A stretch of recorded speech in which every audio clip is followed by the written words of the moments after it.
Now, The Hunt Palmer Show. Yes! I feel like I've been waiting for this my entire life. You're listening to The Hunt Palmer Show on 104.5 ESPN Baton Rouge. Jolly good fun. Jolly good. Locking down the middle of the day. America's favorite daytime fun show. Live from the Mercedes-Benz of Baton Rouge studio. This is Hunt Palmer.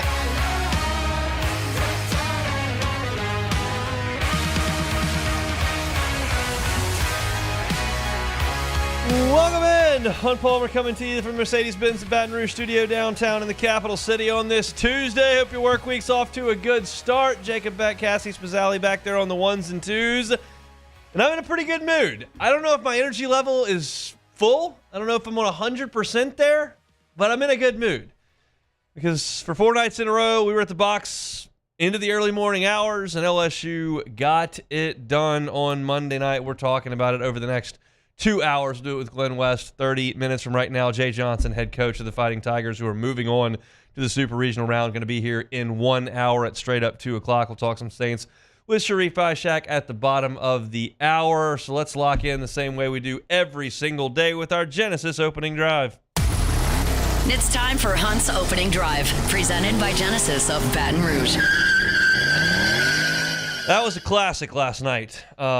Really was, for a lot of reasons. Obviously, we all think about it fondly today because LSU came out on the right end of it. It didn't always look like that was going to be the case. I'm sitting there in the press box. It's 5-1, and I felt like I was watching a rerun of Sunday night's episode. You got a bad start. Starters pulled early. Big deficit early in the game. Leave the bases loaded. He did that twice on Sunday. Jake Brown does it again on Monday, and the whole crowd was going nuts. You got the bases loaded, and nothing's going right, but you feel like, okay, let's make a push here. And then he pops up to left field, and the whole place, kind of the air comes out, and you're going, okay, this is not good. And you're now bordering on forfeiting your biggest advantage, which is the fact that you had Zach Cowan and Kason Evans, and they didn't. And Zach Cowan is coming out. And you handed the ball to Kason Evans, and he did what Jared Poche did against Rice on a Monday. He did, to an extent, what Devin Fontenot did in the Super Regional against Florida State. He took the ball in the middle innings and gave his team a chance. And this is the case in Evans that had 2 starts toward the end of the year where he was asked to extend that did not go well. And he took the baseball and was just sensational.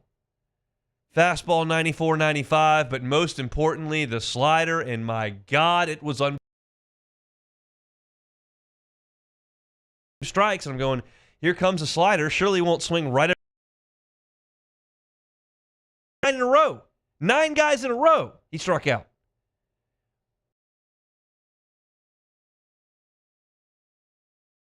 To one, the offense that finally found it against a brutally depleted and bad, I might add, Little Rock pitching staff. And then also credit to the crowd. Because it was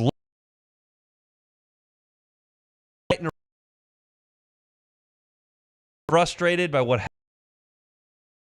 happened on Monday, and the crowd was raucous and supportive and energetic. But it certainly helps. And finally, Ethan Fry comes through with rips it into the gap in right center field, and I felt like that swing right there just because I've been in that dugout. I tweeted this during the game if you were following along.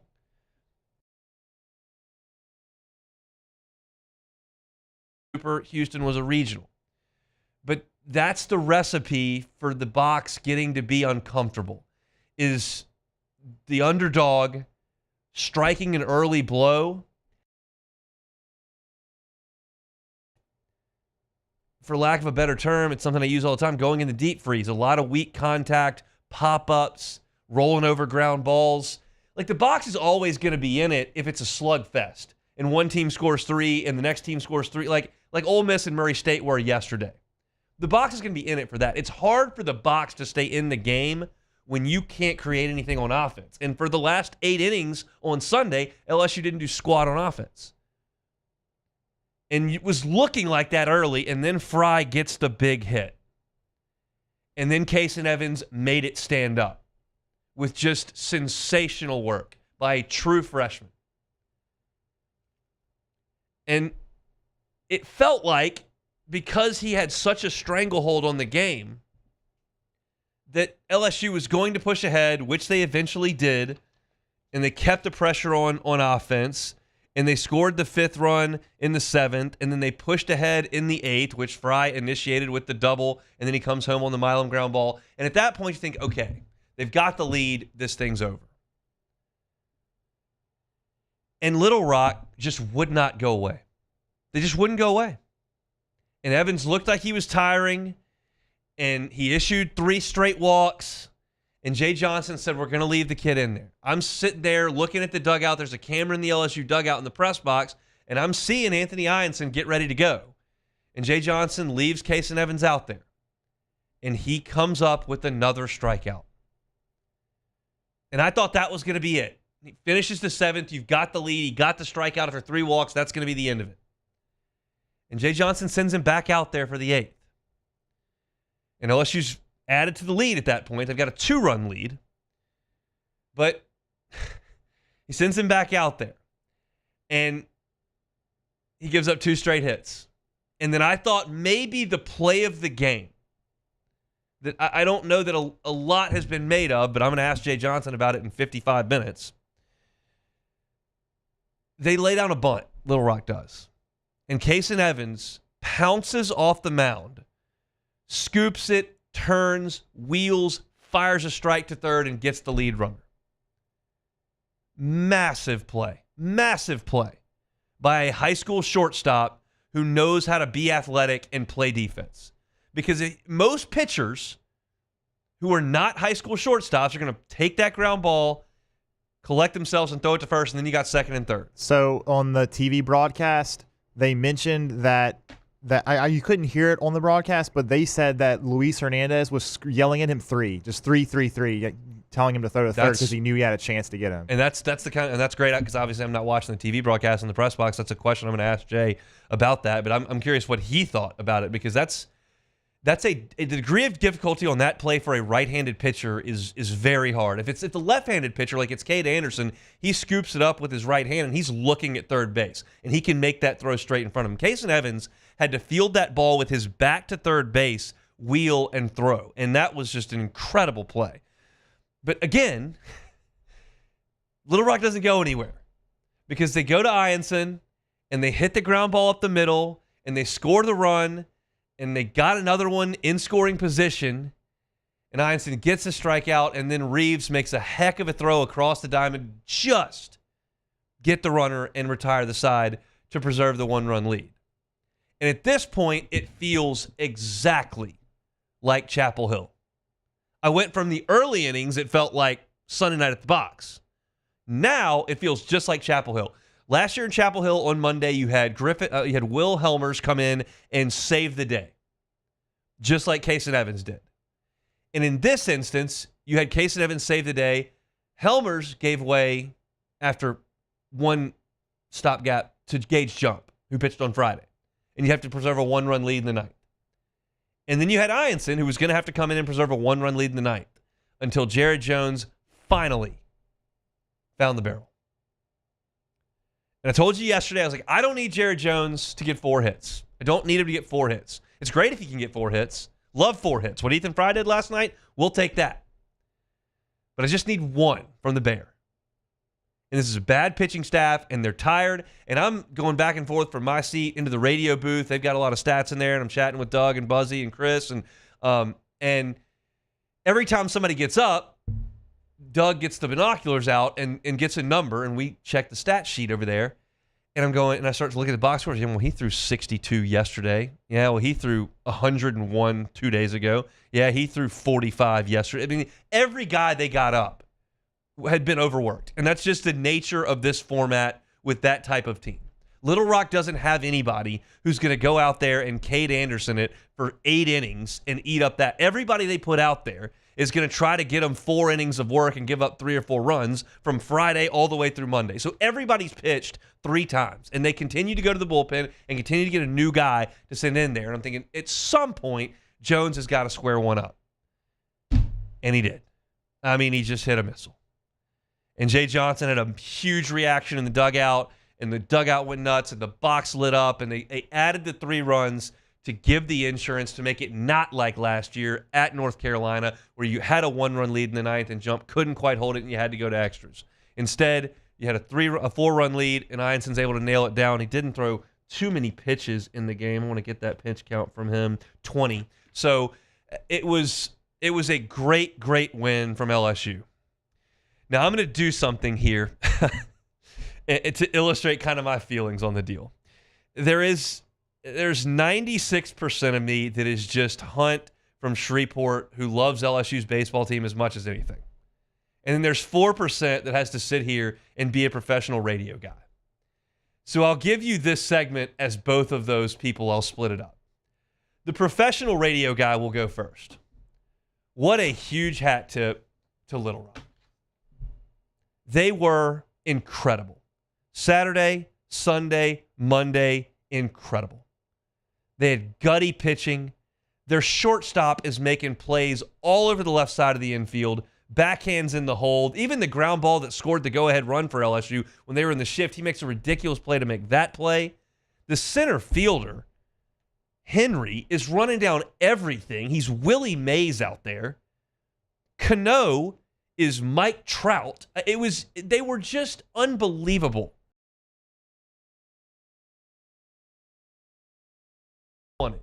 Aside from the one error, LSU just handed. Little Rock went and took this thing. It was remarkable to watch a 4 seed who is that far under 500. Ton of credit as a coaching staff and as a team for that kind of performance. All right, there's Hunt Palmer. That's just a big LSU baseball fan. I was sick of watching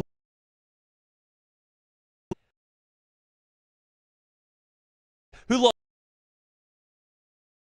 the season, who were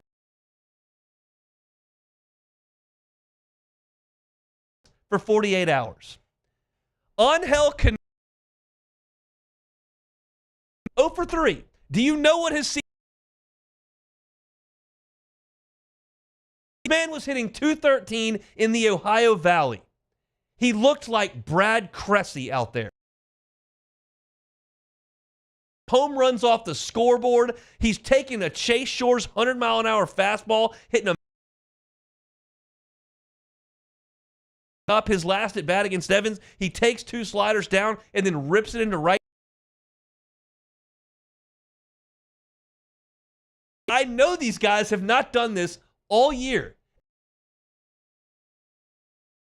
Season because they're out of their minds for 2 days.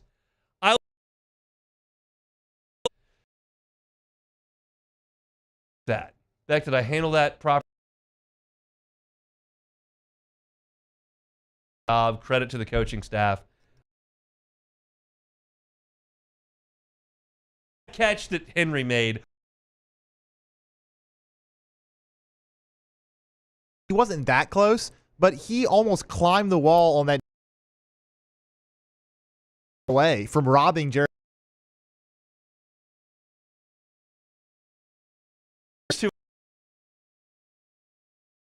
Paid to do. It felt like that's saving this Little Rock team. And this shortstop is going in the hole throwing. Takes of my buddies that they were like the Monstars from Space Jam. They stole for this whole weekend. Goodness. Usually does. It's the way these regionals usually work out, and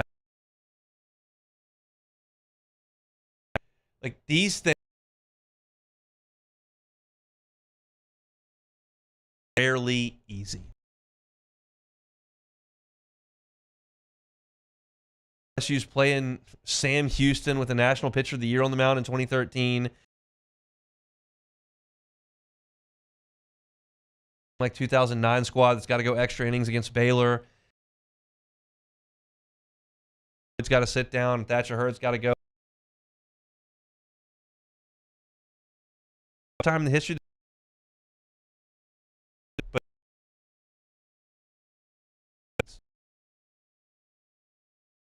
But I pulled up my computer this morning. I fired up YouTube and I had some suggested videos. By the way, they do a great job. Oh, and it said biggest question marks. And I still they 2.5 months.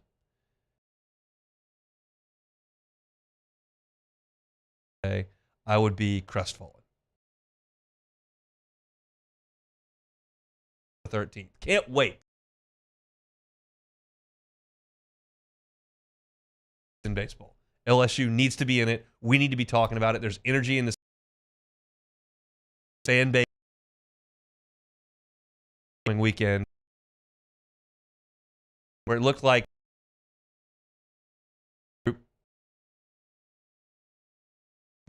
wasn't all great, and LSU did come out on the right end of it. Draw, and now it'll be West Virginia and LSU from the box this coming weekend. That's our. Jack Cowan wasn't great. What does that mean moving forward? What's next? Highland Insurance is that website. Jonathan Carbo and his team are just phenomenal folks to. Topic. It's not the thing that business owners love to talk about the most, but it can be vital. Business, and you haven't been presented with captive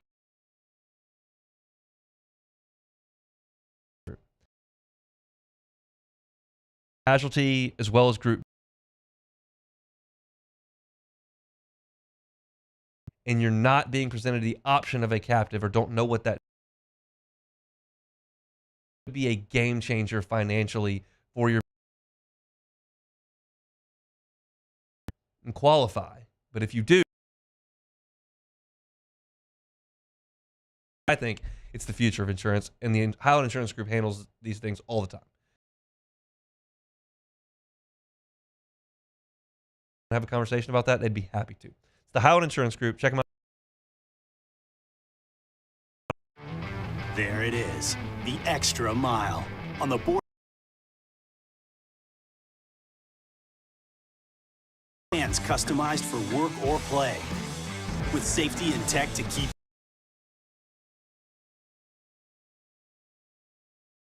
And backed by the one-star you know.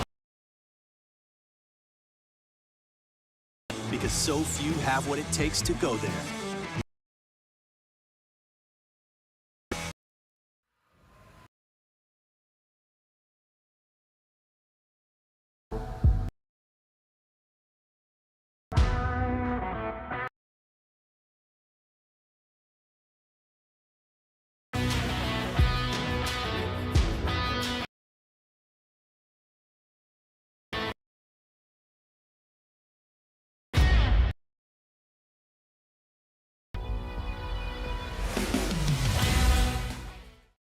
At Luba Workers' Comp,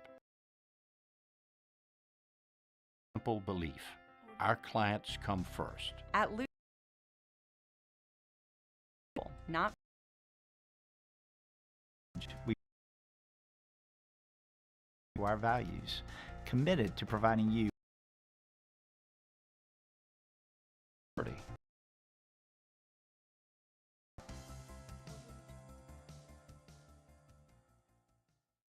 Gulf Coast Office Products is a nationally recognized Savin office equipment dealer based strong. Gulf Coast has the boots on the ground to support all and desktop. Savin have the perfect fit for you. Call 2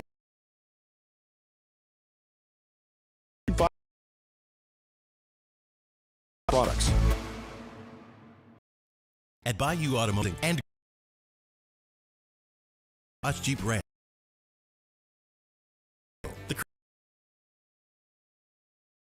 Man, age is just a number. Wellness has anti-age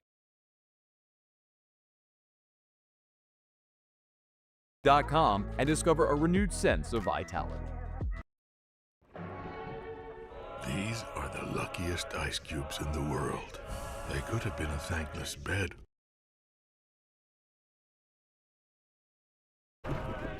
They've been called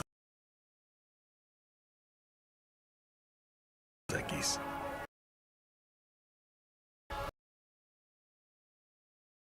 Just got luckier.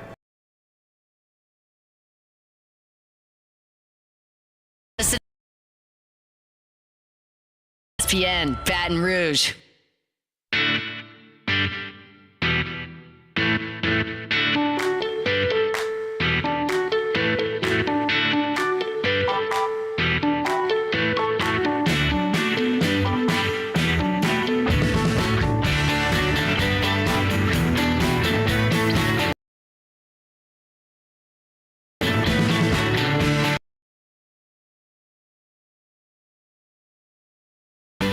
We'll check. Coach of the Tigers on the was the start by Zach Evans would start because he has, but if you dive deeper, like Kason Evans, he was really good against Tennessee, not as good against. So starter, and I Sunday you walked 11 guys, 8 of them scored. You want to be sure Zach Cowan's now not. This is over his last 5 outings, which is the bad outing in Columbia, South Carolina, and then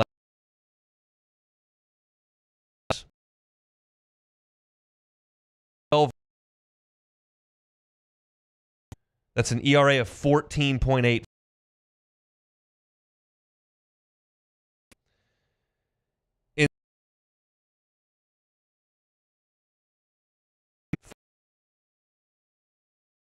So you're talking about a guy who was dominating the SEC in the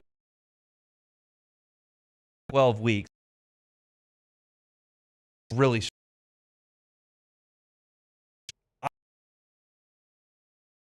I've told you this a bunch of times. I thought A&M put 2 really good swings on decent pitches. I thought he made bad pitches against South Carolina. And last night, they're just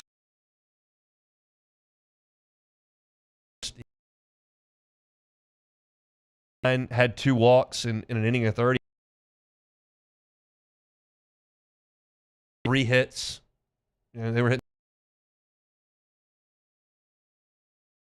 But this is a guy that you were building, and then it's Evans and as phenomenal as it was, huge outs on a huge stage last night. When you get to crunch time, if it's a game 3 of a super, you get to now you're talking about this weekend. Zach Cowan was bad. Chase Shores And Jacob Myers, and you just don't. When I could for sure count on Zach Callen, which was the case a month ago, come in and close it. But now, 117 pitches, and in game one of the.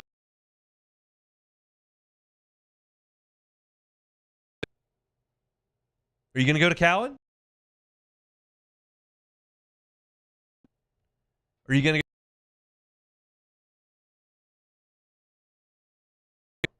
Can Shores?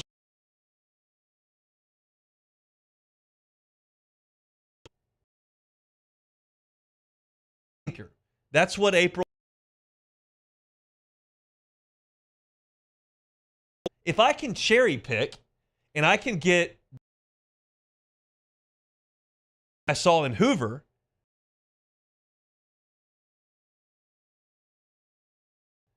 if I can get the Maverick Rizzy,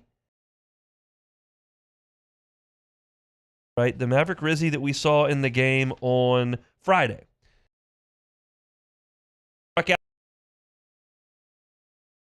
If I get Maverick Rizzy that we got on Sunday, you have got such roster with Anthony Ianson. You've got a lineup that, while at times has some inconsistency, and you're great on defense. Great on defense. It's bad because it was a 2-foot throw. But you've got to fill in. And let's be clear that Caleb Gilbert could go out there and just shut down Oregon's evidence in 2023. Tennessee in the losers bracket. Some of that stuff just happens as were in those two seasons. I have to throw him out there. But I'd really rather. It's not these.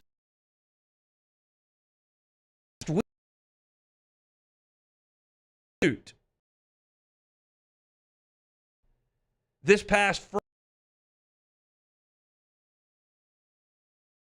in that bag is a bad start from Cal. Awesome in the SEC. And they're still Cal. But if you're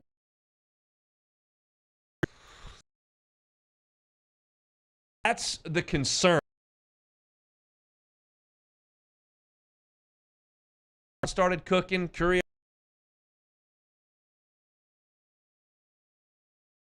Your defense is really good. Anderson and Ianson are great. Case and Evans. Like, there's a lot of really good stuff.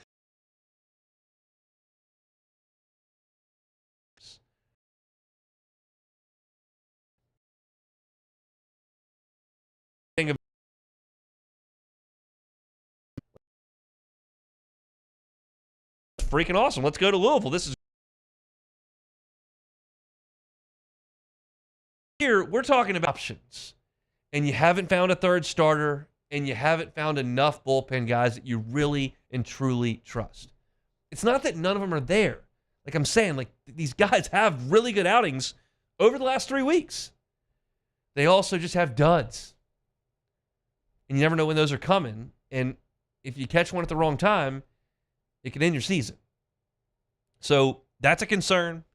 But truth be told, it's probably a situation that if they can get through the next weekend, if they can beat West Virginia in the box, and nobody's come here and won a weekend yet, If they can do that, probably going to be a deal where you just got to hope in Omaha that you get the Ackenhausen performance. You got to hope that you get the Herring performance. You got to hope that you get the Caleb Gilbert performance.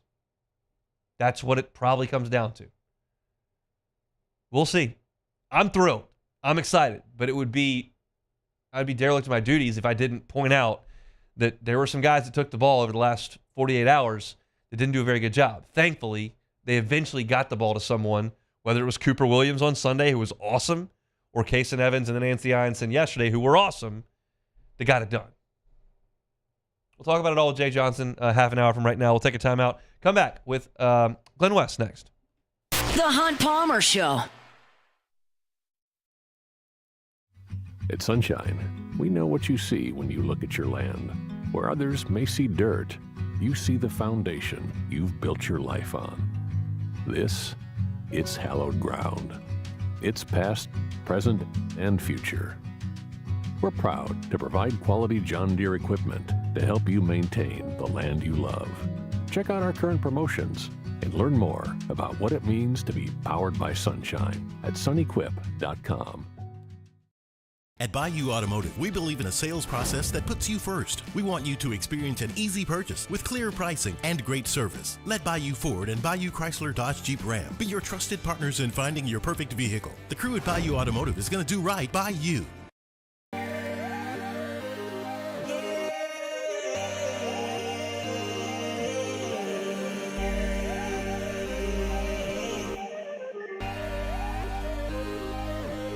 You gotta believe in a dream. Believe. You gotta believe in a dream. Believe. You gotta believe. My whole team on wildin'. At Ochsner, we know healing is a team sport. That's why we've partnered with world-renowned orthopedic surgeon Dr. James Andrews to create the Ochsner Andrews Orthopedics and Sports Medicine Institute. Whether you're a professional athlete or a weekend warrior, our team of specialists are dedicated to getting you back in the game. So whatever your reasons are for reaching your personal best, we've only got one. You. Ochsner Andrews Institute. Long live you.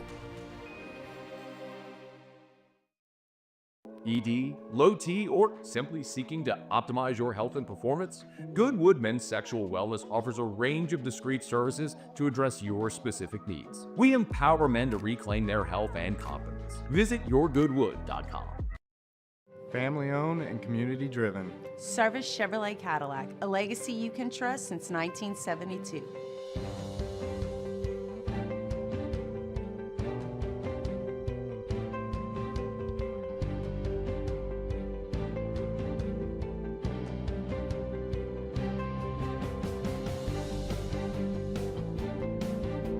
Service Chevrolet Cadillac, our family serving your family. For over 50 years. When you can't rely on technology, you can rely on Mountain Cold Refreshment. Dave's back on. Coors Light. Choose chill.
This is the Hunt Palmer Show on 104.5 ESPN, Baton Rouge.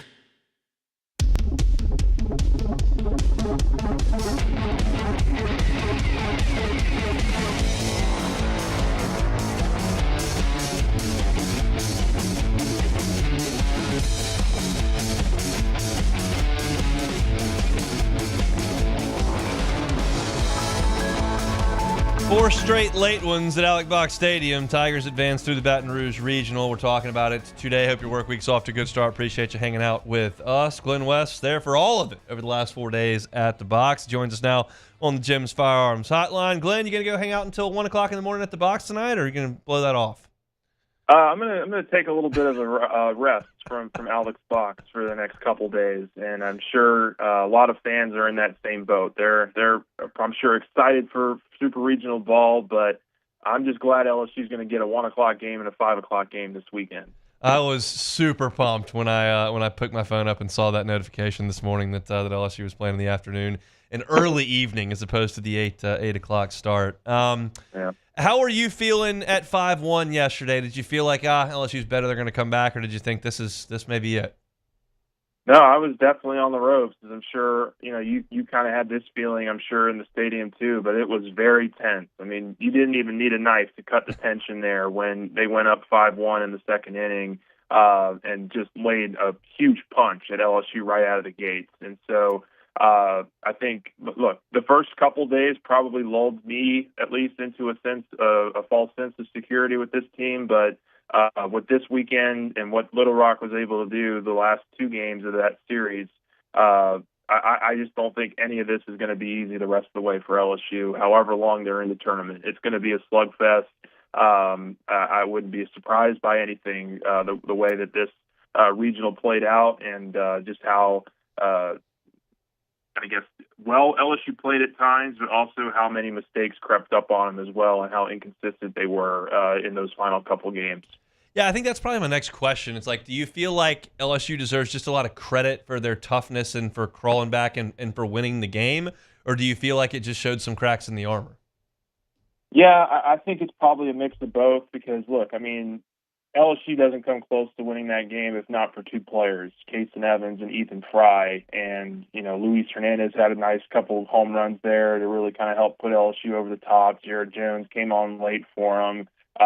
But they're not in this game if not for those 2 players. And honestly, when 2 players are the reason that you win a regional or a reason you win a game like that, I don't know how there couldn't be cause for pause, at least, just on how you're going to need everybody to kind of help you through this thing over the next couple of weeks. And so that there's going to have to be some guys that step up and play better than they did this weekend.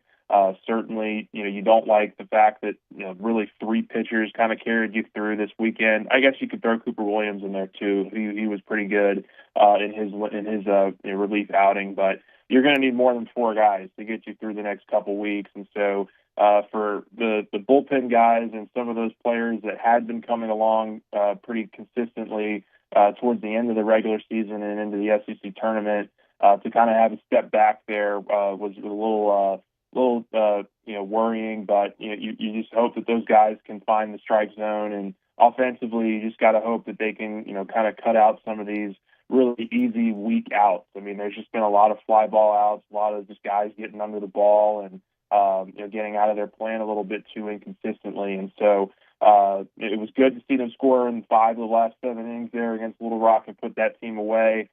Major credit to them. They gave LSU 2 really big jabs there. And luckily for LSU, they were able to find some offense late to kind of advance their chances here in the tournament. Let me paint you a picture. Saturday, Cade Anderson starts the game. He throws 118 pitches. He comes out after 7 innings, and LSU leads 3-1 going to the 8th. Who pitches after that? I would probably go to Kason Evans, to be quite honest with you. I just think that you want to get off. The last thing you'd want to do is lose a game like that in close fashion. I just think you would go with your best next option, and that to me would be Kason Evans. And if Evans gets you through that game, that gets you into Ianson the next day. And look, any game that Cade Anderson and Anthony Ianson are pitching, you're going to have a chance to win. And so if you have to burn Evans in that first game, then that's perfectly fine by me. I know it would be 5 days rest. Would that be 5 days rest for Kason? You would rest Tuesday, Wednesday, Thursday, Friday. So that's 4. Yeah. So 4. So maybe that would give me a little bit of hesitancy, but I would just want to throw my best guy, and he's been your best guy out of the bullpen all season long, and he showed that again this weekend. That means where does that Cowan fall for you right now?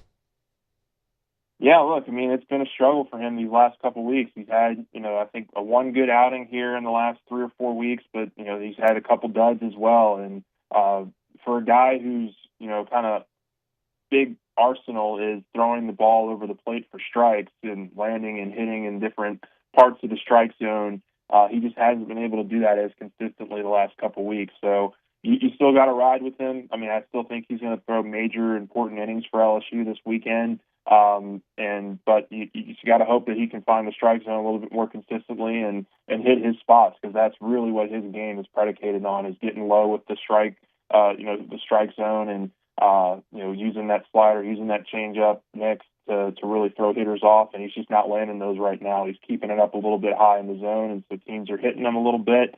And then he's also, leaving him outside the zone for some free passes. So he's one of those players that you got to hope can kind of get it together for you here over the next couple of weeks. I can't swear by this number. I wrote it, and I can't remember what I wrote this morning, but I think Curiel and Milam got on base 23 times over the course of the weekend. Yeah. How big is that? They were great for him. I mean, they were probably the most consistent guys for LSU throughout the weekend. I think you could maybe throw Ethan Fry in there. He had a couple really good games, but also had a couple duds. But those two, Hernandez, Fry, those guys really kind of carried you through. Dickinson had some really good at-bats, but for Stephen Milam in particular, for him to kind of get going, and you kind of saw some inklings of it there towards the end of the SEC tournament that maybe he was starting to figure it out. When Jake said it yesterday, when he's swinging the bat like that, it's the best version of Stephen Milam. And what he's been able to do for LSU defensively is nothing short of sensational. He's been probably one of the best defensive shortstops LSU's had statistically in recent memory. Like I can't remember a shortstop that has played as consistently as he has at that spot defensively. So for him to also be getting the bat together now at this time of year, I think is massively important for LSU's offense and their team. This is not your beat, but I'll ask you the question anyway. What will you remember about this Little Rock team?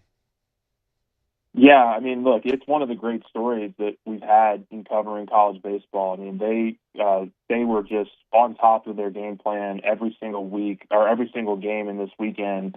LSU kind of jumped out on there in that first game, and you could see it on the coach's face and on the player's face that they just were not going to lose any kind of confidence because of that. Like they had, they came in with a game plan, and they were able to really get hot at the right time of the year. I mean, I think it's just one of those extra examples of, it's not about who the best team is, it's about who's getting hot at the right time. And Little Rock did a phenomenal job of obviously taking out Rhode Island and DBU, and to take LSU to task really there in that Sunday game was really, really impressive. I mean, they really had LSU on its heels there for the first 13, 14 innings of these last couple of games. And it really took a Herculean effort by Case and Evans to kind of get LSU through that. So major props to them. And that's just, you listen to I would implore people to go listen to their coach talk about their team after the game. Got very emotional a couple different times, but you can tell that program's in really good hands. I'm going to go to bed at like 8:45 tonight, so I don't know what your plans are, but I'll see you at the box on Saturday. I might beat you to it. I might crash out at 7:30. I don't know, man. It's been a late last couple nights. It surely has. Enjoyed it, and we'll see you up there this weekend. All right, thanks, son. Glenn West, Go 24/7, looking for team coverage. Glenn's got you covered over there at Go 24/7. Sonny Ship was with us yesterday, part of the team over there as well. They do phenomenal work, and we appreciate Glenn giving us some time here on this Tuesday. We'll chat with Jay Johnson in 15 minutes. We're closing out hour number 1 next. The Hunt Palmer Show. Genesis of Baton Rouge. GenesisofBatonRouge.com is that website. Every car that is on the lot is online at GenesisofBatonRouge.com. That means you can check out the entire inventory right there at the touch of a button. And it shows your pricing, gives you all the features. You can read about every single model in the line. And if you see something that piques your interest and you think, now I got to go to the dealership. One, you shouldn't feel that way because the dealership's phenomenal to go to. It's an incredible facility and the staff's sensational. But if you would rather just do your shopping from home, it's kind of the age we live in, you can do that. Just contact Genesis of Baton Rouge via GenesisOfBatonRouge.com and say, hey, I'd like to test drive. They'll come to you. They'll come to your place of work. They'll come to the house. And you can get behind the wheel of one of their brand ambassadors, and they'll show you around. You've probably never been behind the wheel of a Genesis. That's the odds at this point because they're fairly new to the game. Make that change. Get behind the wheel. Test drive it at your convenience and see the difference. It's a luxury experience at a reasonable price. It's Genesis of Baton Rouge. You can find them online, genesisofbatonrouge.com. At Ochsner, we know healing is a team sport. That's why we've partnered with world-renowned orthopedic surgeon Dr. James Andrews to create the Ochsner Andrews Orthopedics and Sports Medicine Institute. Whether you're a professional athlete or a weekend warrior, our team of specialists are dedicated to getting you back in the game. So whatever your reasons are for reaching your personal best, we've only got one. You. Ochsner Andrews Institute. Long live you. The Windsor Senior Living Community in Mandeville, Louisiana is a beautiful, vibrant apartment community geared towards seniors. They are nestled right in the heart of Mandeville, where seniors live a more carefree lifestyle in spacious apartments with the peace of mind that comes from having a little extra help. Call the Windsor at 985-624-8040 to schedule a lunch and tour. Come see how the Windsor can be your passport to peace of mind. There it is, the extra mile, on the border of expected and extraordinary, for those willing to go further, like vans customized for work or play, with safety and tech to keep you connected, supported by a 5-star sales, service, and finance team, and backed by the 1-star you know. So go the extra mile. It's never crowded, because so few have what it takes to go there. Mercedes-Benz Vans. Gulf Coast Office Products is a nationally recognized Savin office equipment dealer based right here in Louisiana. Over 100 employees strong, Gulf Coast has the boots on the ground to support all vertical markets from education, engineering, legal, and finance. With the latest in office technology from desktop to production segment units, Gulf Coast and Savin have the perfect fit for you. Call 225-756-2644. That's 756-2644 for Gulf Coast Office Products. At Luba Workers' Comp, our journey began over 30 years ago with a simple belief: our clients come first. At Luba, our business has always been focused on people, not policies. Through every success and challenge, we've continued to grow because we've stayed true to our values, committed to providing you with genuine dependability. Because your well-being is more than a priority. It's our purpose.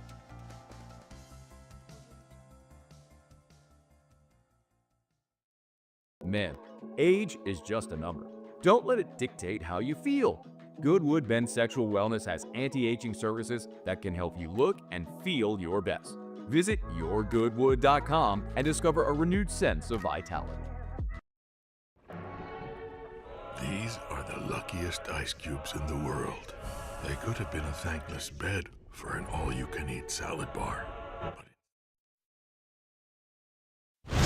You're listening to The Hunt Palmer Show on 104.5 ESPN, Baton Rouge.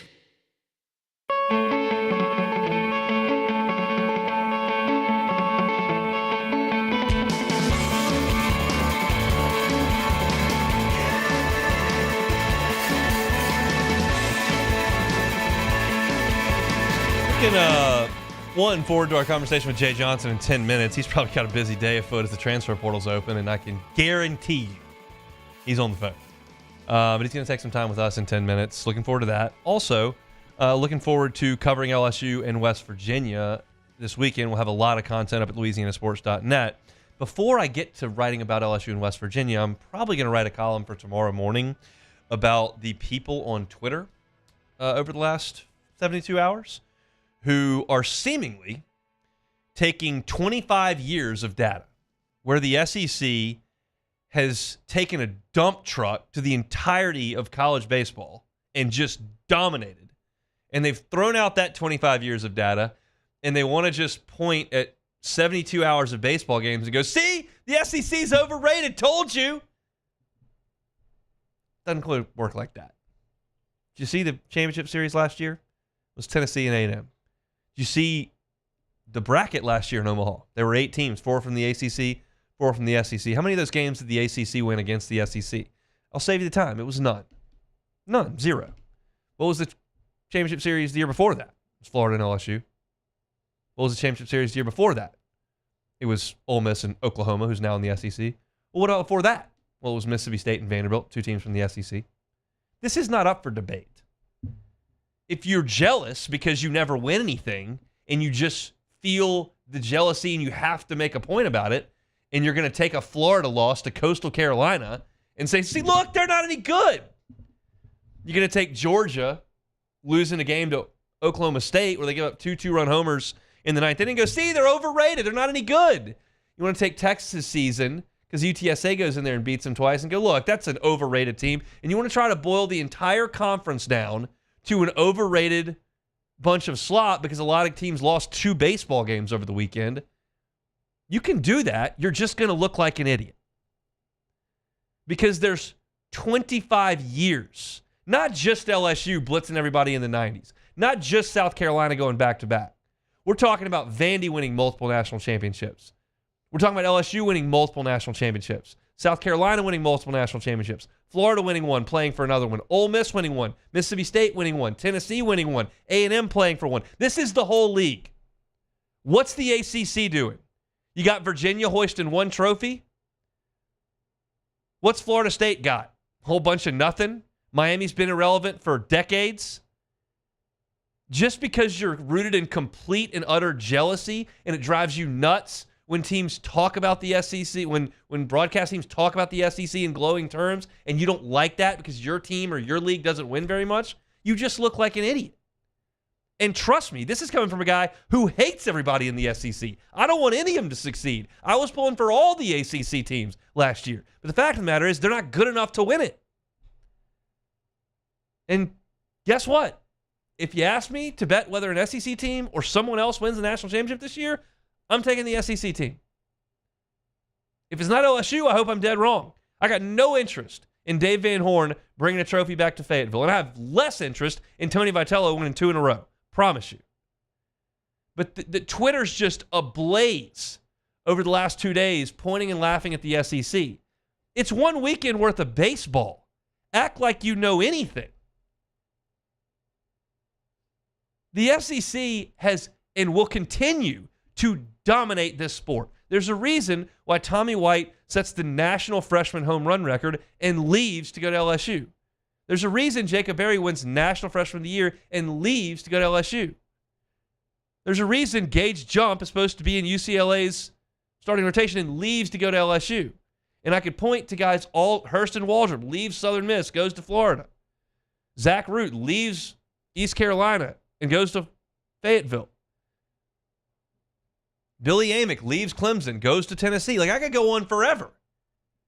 It's the best league. It will continue to be the best league. And if you don't like that, that's okay. But you don't have to look foolish on Twitter because Ole Miss lost to Murray State, so the whole league is overrated. It's not. Check Omaha every single summer. Their SEC programs getting mail up there. They're there so long in the summer. I don't like Kevin O'Sullivan at all. His baseball program is better than yours, whoever you are.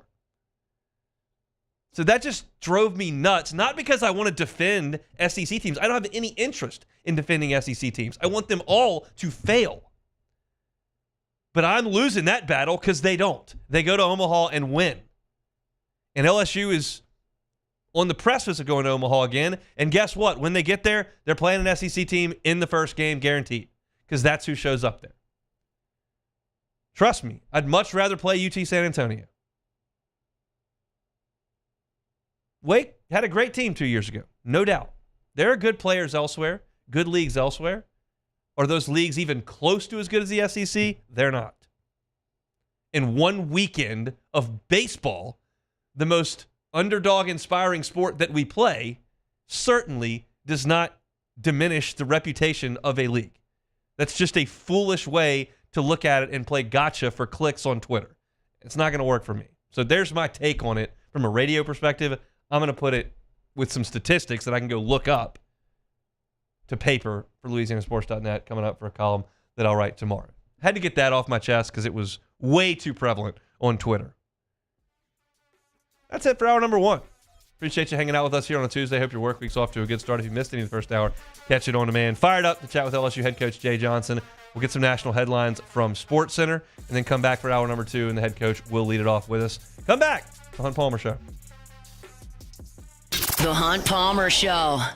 One Bath and Closets. OneBathAndClosets.com is the website. David Duvall and his team, 30 years redesigning and remodeling bathrooms and closets. I tell you a couple times a week, the bathroom can be a hazardous place, especially as folks age. If there is someone in your life who wants to stay at home, but you feel like may be in some peril or could have a hazardous situation in the bathroom based on slip and fall, do what you can to mitigate the risk. You cannot take the risk away. We know that. But you can put in non-slip floors. You can put some handrails in around slippery areas. You can do a walk-in tub that's more convenient. It's safer. You can do a shower with a bench in it as well, just to mitigate against the risk that could be hazardous in a hazardous place. David Duvall's been doing this type of stuff for decades.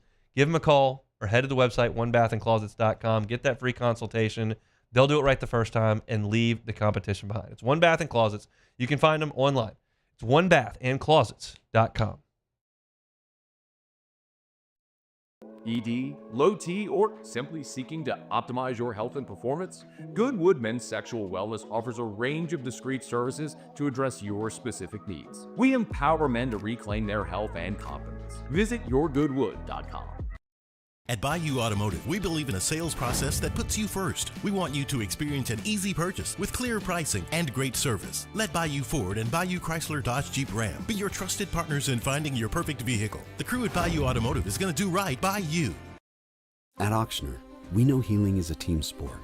That's why we've partnered with world-renowned orthopedic surgeon Dr. James Andrews to create the Auctioner Andrews Orthopedics and Sports Medicine Institute. Whether you're a professional athlete or a weekend warrior, our team of specialists are dedicated to getting you back in the game. So whatever your reasons are for reaching your personal best, we've only got one. You. Auctioner Andrews Institute. Long live you. These ice cubes could have been a thankless bed for an all-you-can-eat salad bar. But instead, they cradle and cool the crisp, refreshing Dos Equis. Nicely done, ice cubes. At Bayou Automotive, we believe in a sales process that puts you first. We want you to experience an easy purchase with clear pricing and great service. Let Bayou Ford and Bayou Chrysler Dodge Jeep Ram be your trusted partners in finding your perfect vehicle. The crew at Bayou Automotive is going to do right by you. Baton Rouge's home for real rock. It's Eagle 98.1. Foo Fighters. Led Zeppelin. AC/DC, Pearl Jam, and the flagship home for LSU sports. Take us anywhere with the Eagle 98.1 app. Eagle 98.1 is the rock station. Family owned and community driven. Service Chevrolet Cadillac, a legacy you can trust since 1972.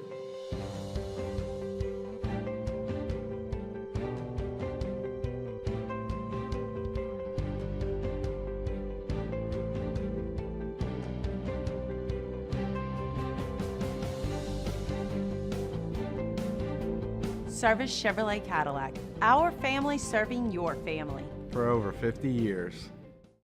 Gulf Coast Office Products is a nationally recognized Savin office equipment dealer based right here in Louisiana. Over 100 employees strong, Gulf Coast has the boots on the ground to support all vertical markets, from education, engineering, legal, and finance. With the latest in office technology, from desktop to production segment units, Gulf Coast and Savin have the perfect fit for you. Call 225-756-2644.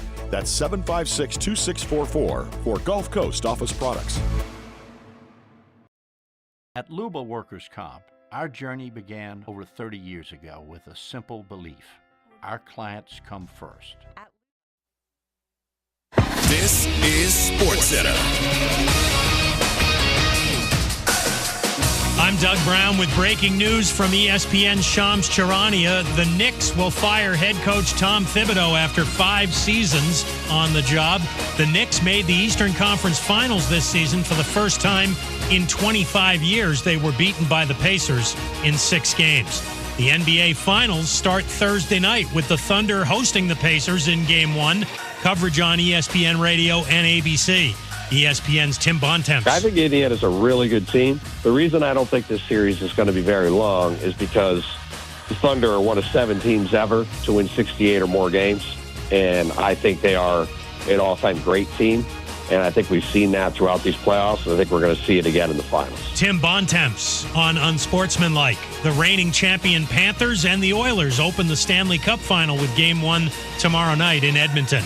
ESPN's Adam Schefter reports the Steelers are not expected to make a trade to get tight end Jonnu Smith. Smith says he'd like to stay with the Dolphins. Instead, the Steelers will host free agent Gabe Davis later this week. Your summer drink is here. Twisted Tea is a smooth, refreshing, hard iced tea with 5% alcohol, making it the perfect drink to take any day this summer to the next level. Twisted Tea Brewing Company, Cincinnati, Ohio. Please drink responsibly. Now, the Hunt Palmer Show. Yes! I feel like I've been waiting for this my entire life. You're listening to the Hunt Palmer Show on 104.5 ESPN Baton Rouge. Jolly good fun. Jolly good. Locking down the middle of the day. America's favorite daytime fun show. Live from the Mercedes-Benz of Baton Rouge studio. This is Hunt Palmer.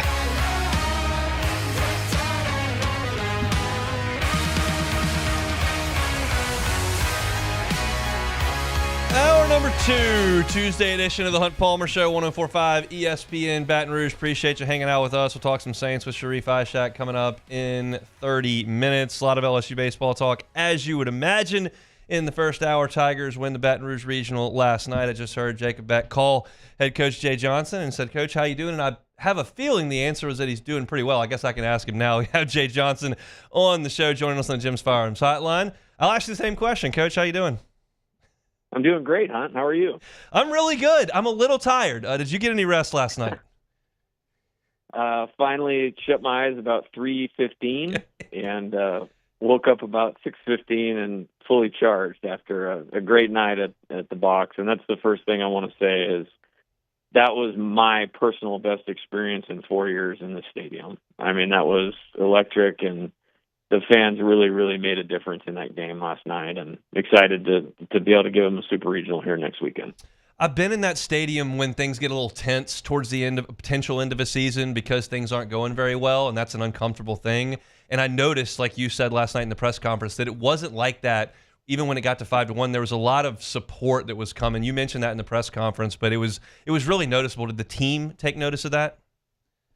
Yeah, I think so. I think, there was one point in the 5-run inning was tough. I went out there to the mound. Just, we had the first error we had made in the infield in what seemed like a month. The blue single kind of fell in, and felt like that was a chance right there where it could get off the rails if we didn't handle it right. And Kaysen did a great job bearing down and getting us out of that inning. And then the dugout response was just great. And where the fans made the difference is we got the bases loaded, Jake flied out to left, and it kind of had this exasperating feeling. But the very next inning, we got a couple runners on, and the enthusiasm in the stadium really was at an elite level. And then Ethan delivered the clutch hit we needed, and they took over the game after that. And they made it really hard on our opponent's pitchers to concentrate, throw strikes, and execute because of the energy in the stadium. And it's something I'm very grateful for. And when you talk about home field advantage, that's like nothing I've ever seen in college baseball last night. Kaysen Evans was pretty good, too. What did you expect from him? I'm assuming you thought you might get a few more than 4 outs from Zach, but you handed Kaysen the ball in the second. What was your realistic expectation for him from there? Yeah, the plan going in, and again, you think about Game 7s of the World Series in the major leagues. I remember the Giants one year in 2014 won it. I don't even remember who started, but they gave it to Jeremy Affeldt for like 7 outs to get it to Madison Bumgarner to close. So we kind of had one of those plans lined out. I would have been happy had Zach got into the 4th inning, and then I felt like Kaysen could get us the rest to get to Anthony. We just felt like we needed to make a move with, how that inning was going, and kind of figure it out later. And he just kept going. I mean, literally to the point it got to where I sent him out for the 8th because I was like, he deserves the right to win this game by himself. Honestly, with that's the best individual pitching performance maybe I've ever seen. I think he struck out like 8 guys in a row, and we really just had the momentum in our dugout largely because he was going out there and going 1-2-3 and 1-2-3 and 1-2-3 in dominant fashion. So what a performance by him. I think he's one of the most important recruits that we've gotten since I've been here. I felt that way from the time that he verbally committed to us, signed with us, got through the draft, and he's obviously had as good a year as any freshman pitcher in the country. You mentioned 8 strikeouts in a row. It was actually 9. He struck out the entire order consecutively at one point in the game. I wanted to ask you this question in the press conference last night, but they didn't get a microphone to me. So I'll ask it to you now. I was so impressed with one of the plays Kaysen made that wasn't a pitch. That bunt and his ability to come off the mound and get that lead runner. Have you coached that? And then what did that look like from your perspective in the dugout when he made that play in the 8th inning? Yeah, I will say Little Rock's one of the best coached teams that we've played. They were incredibly prepared. They were incredibly aggressive. They execute really well. So Thursday, we went through, basically our bunt defenses, and he was a shortstop in high school, so the decision was easy. Once they got to first and second, they were the home team down 2. We believed they were going to bunt to try to get the tying run to second because that's the character in which they'd played in all year, and he's one of our best pitcher fielders that we have. And so I made the decision, hey, this is his last hitter. We're going to leave him in to field the bunt, and then we're going to go to Anthony. And he got off the mound well. It wasn't actually that bad of a bunt, but he's such a good athlete. With the bunt defense we put on, he pounced on it, got the lead out, and I thought that was the right time to go to Anthony at that point. Another play that one of your freshmen made that I noticed, this was on Sunday, it was the first run of the game. Curiel comes around third, and the ball's down the right field line. And I don't know if Coach Jordan said anything or not, but the ball kind of got fumbled, and there was a delay, and then Curiel just took off. Was that coached, or is that just a guy that knows what he's doing out there? I don't know that there's a better feel for the game player at his age than Derek that I've seen in college baseball. I actually stopped for a second and was like, oh, okay, bases loaded, no outs, we're fine, let's go. And then he took off running and was saved by a lot, which I love to see. He's a great instinctual player. And again, like Kaysen, these are the two guys that you really believed had a chance to be successful immediately. And it's just more their competitiveness, their athleticism, and their aggressiveness. And we got to see all of that out of both of them this weekend. Okay, last night, Glenn West asked you the question about showing some emotion after Jared's home run in the 9th inning. I missed that, and then I went and tried to look back on YouTube anywhere at the highlights, and I still haven't seen it, but you spoke about it last night. Can you kind of go through that story of y'all's journey, what y'all did yesterday, and then what you felt when he finally connected with that ball to give y'all some insurance? Yeah, for the most part, it's well documented. As a freshman, he came in, hit 14 homers, national champion, big contributor to that team, freshman All-American. Didn't play at the end because I made a decision what was best for that team to try to win the national championship, included a little bit different formula. And then last year really improved, 28 homers, really improved the plate discipline. This year improved the plate discipline, had cut down on the swing and miss, and had kind of, hit a real rough patch lately, which is tough for our team because when he goes, we're almost impossible to beat, like type deal. Like that's his contribution to our team. And through 3 years, but really this year, whenever we need to get him on track, we've kind of had a real specific way we've gone about doing that, and it's worked every single time. And then this time, it's been a little slower to get to it, and I could just see how much it was bothering him that he wasn't contributing in the way he wanted to for our team's sake. And so yesterday, it wasn't long, but we went right back to it. I walked away from it with a pretty good feeling, like, okay, that's as close to right as he's been. And he was. Once he hit the line drive to right in the second at bat, I believe, I thought that was a good starting point, good step. Jackson Wells made a pretty good pitch on him, got him out, and then he was really in a good approach in that last at bat. They went to the mound, so it gave me a chance to call an offensive timeout and talk to him. And it was like, hey, this is a homer or a take and no in between. Like if he throws it at your belt, hit a homer. If he doesn't, don't swing. And for the first time in your career, I'm giving you the take 3-0. But I'm really glad the way that it worked out. He did it. And it's just, he cares a lot. He works hard, and a lot of personal gratification in seeing him succeed last night. Over the course of 60 games, there's a lot of up and downs. We've seen it for Curiel, who broke out this week, seen it for maybe Shores up and down. He's had some real highs. Right now, Zach's kind of in a little bit of a rut, and last night wasn't his best. What do you tell him this week, and where's y'all's confidence in him as you move to the Super? Well, my confidence in him is as high as it could possibly be. We're not here in this position without Zach Cowan. I mean, to be a first-team All-SEC performer, that's real nowadays. If you think about the arm talent in the league, but it speaks to his performance. The makeup, the character, pitchability, I'll bet on that all day, every day, and actually going to meet with him here shortly, to be honest with you, and touch base and get where he's at and get him set for a good week and get him ready to go for the weekend. Two more, because I know you got a super busy week. How cool was it for Skip to be able to come out and address the team after they win the regional? I've said this before. The best part of this job for me personally is the relationship I have with him, and the engagement level that he has is special, friendship special, mentorship special, and ironically, I actually just missed a call from him, so I'm hanging up with you here in a minute, and I'm going to give Coach a call. Well, goodness, that's my bad, and I very much apologize. Yeah. And the last one I wanted to ask was about phone calls. I know the transfer portal is open. How much time do you have to spend on that this week as you get prepared for a Super? Well, it's running a program and running a team. My focus is running the team to get them prepared to play great this weekend and give them the chance that they've worked hard to go to Omaha and compete for a national championship, which I believe this team's capable of doing. And then there's the other part of it where you got to put that hat on, because we want to have as many bites at that apple as we possibly can. And, we're obviously going to lose really good players from this team in the professional draft for the third year in a row. And so we need to pay attention to it. I've really only made 2 calls today to players. We're setting the bar incredibly high.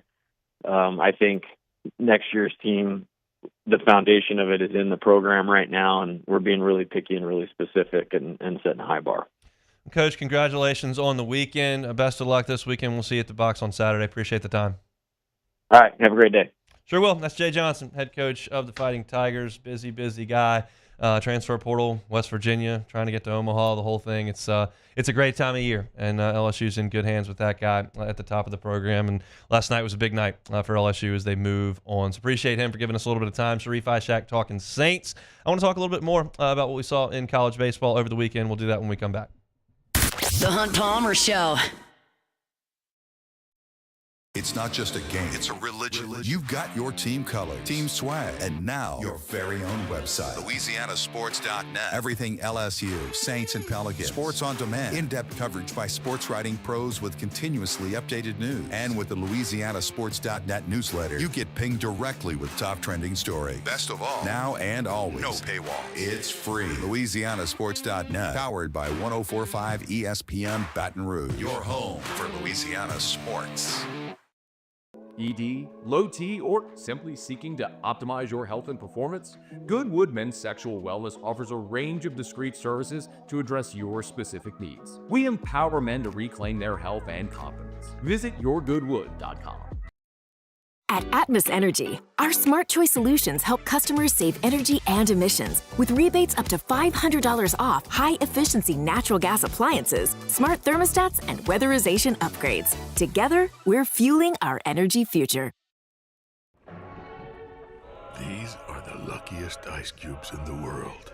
They could have been a thankless bed for an all-you-can-eat salad bar, but instead, they've been called upon to cradle and cool a crisp, refreshing Dos Equis. Looks like the lucky just got luckier. Dos Equis. At Sunshine, we know what you see when you look at your land. Where others may see dirt, you see the foundation you've built your life on. It's hallowed ground. It's past, present, and future. We're proud to provide quality John Deere equipment to help you maintain the land you love. Check out our current promotions and learn more about what it means to be powered by sunshine at sunequip.com. At Auctioner, we know healing is a team sport. That's why we've partnered with world-renowned orthopedic surgeon Dr. James Andrews to create the Auctioner Andrews Orthopedics and Sports Medicine Institute. Whether you're a professional athlete or a weekend warrior, our team of specialists are dedicated to getting you back in the game. So whatever your reasons are for reaching your personal best, we've only got one. You. Ochsner Andrews Institute. Long live you. Family owned and community driven. Service Chevrolet Cadillac, a legacy you can trust since 1972.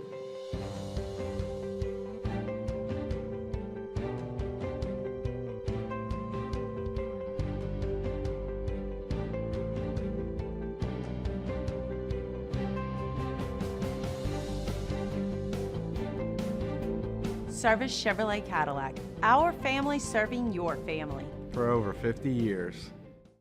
Gulf Coast Office Products is a nationally recognized Savin office equipment dealer based right here in Louisiana. Over 100 employees strong, Gulf Coast has the boots on the ground to support all vertical markets from education, engineering, legal, and finance. With the latest in office technology from desktop to production segment units, Gulf Coast and Savin have the perfect fit for you. Call 225-756-2644. That's 756-2644 for Gulf Coast Office Products. At Bayou Automotive, we believe in a sales process that puts you first. We want you to experience an easy purchase with clear pricing and great service. Let Bayou Ford and Bayou Chrysler Dodge Jeep Ram be your trusted partners in finding your perfect vehicle. The crew at Bayou Automotive is going to do right by you.